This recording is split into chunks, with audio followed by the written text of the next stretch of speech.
Soybean classic চান।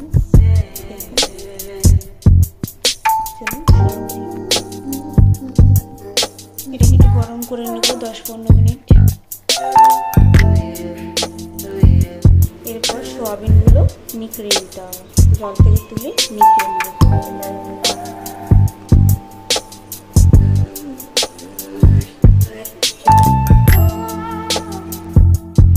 সোয়াবিনগুলো আমি তুলে নিয়েছি জল থেকে।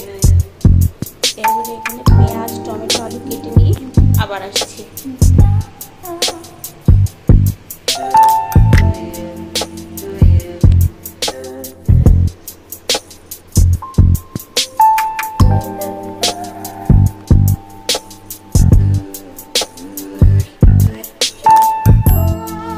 আলুগুলো এতে দিয়ে দেবো, একসঙ্গে ফ্রাই হয়ে যায়।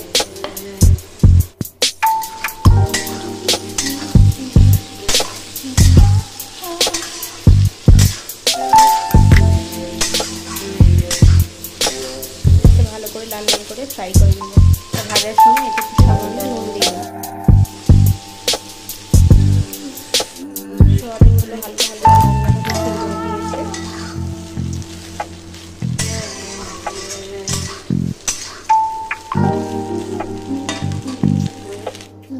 তুলে নিয়েছি। এবার চলুন মশলাটা করে নিই।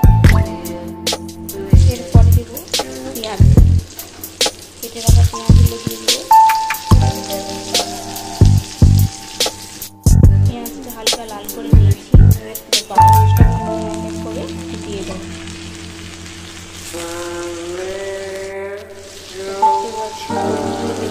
মশলাটা নাড়িয়ে নেব। এবার একটু দেবো কাশ্মীরি রেড চিলি পাউডার, কালারের জন্য। আর দেব এভারেস্টের সবজি মশলা।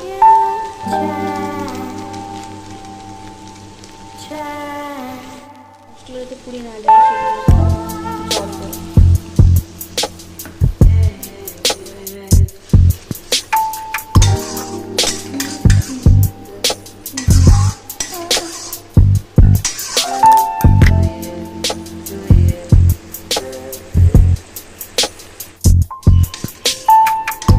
এরপরে মশলাটাকে চাপা দিয়ে ভালো করে ফুটিয়ে নেব।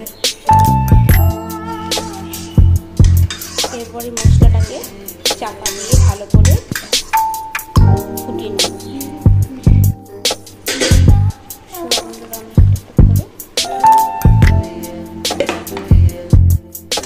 সোয়াবিনগুলোকে ভালো করে মিক্সড করে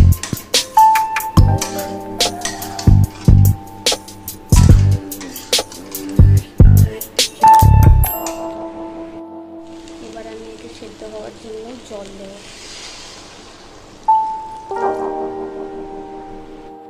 এবার একটু দিয়ে দেবো নুন, তারপরে চিনি। এবার দেব চিনি। এবার এটা চাপা দিয়ে সেদ্ধ হতে দেব। 15-20 মিনিট পরে আবার আসছি। এটা মোটামুটি সেদ্ধ হয়ে গেছে, আলু টালুগুলো সব সেদ্ধ হয়ে গেছে। এবার একটু নাড়াচাড়া করে নামিয়ে নেব। গরম মশলা দিয়ে নামিয়ে নেব।